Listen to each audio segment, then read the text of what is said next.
Matthew chapter 17. After 6 days, Jesus took with him Peter, James, and John, the brother of James, and led them up a high mountain by themselves. There he was transfigured before them. His face shone like the sun, and his clothes became as white as light. Just then there appeared before them Moses and Elijah talking with Jesus. Peter said to Jesus, "Lord, it is good for us to be here. If you wish, I will put up 3 shelters, one for you, one for Moses, and one for Elijah."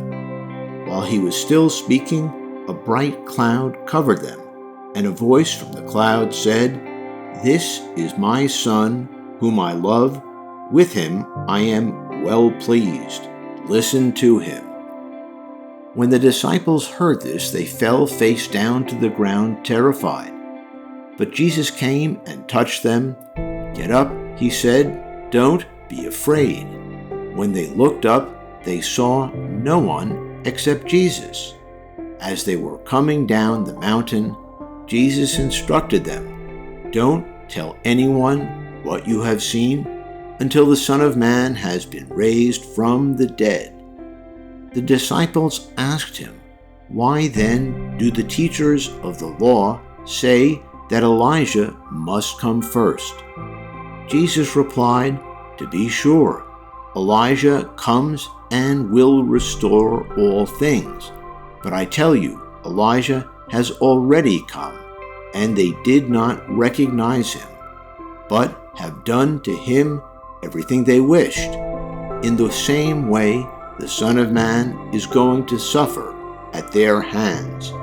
Then the disciples understood that he was talking to them about John the Baptist.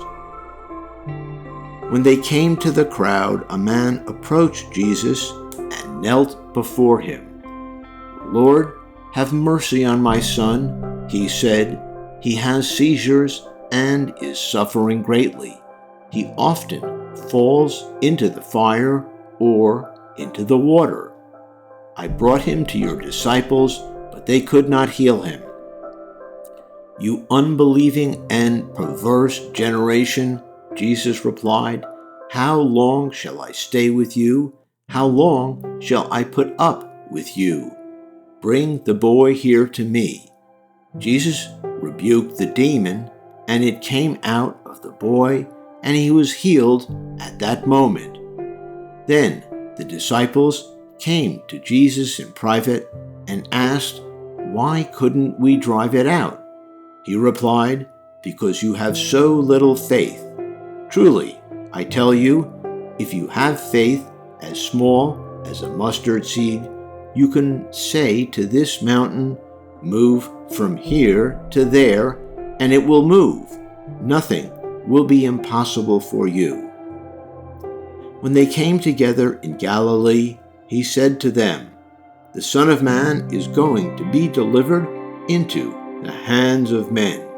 They will kill him, and on the 3rd day he will be raised to life." And the disciples were filled with grief.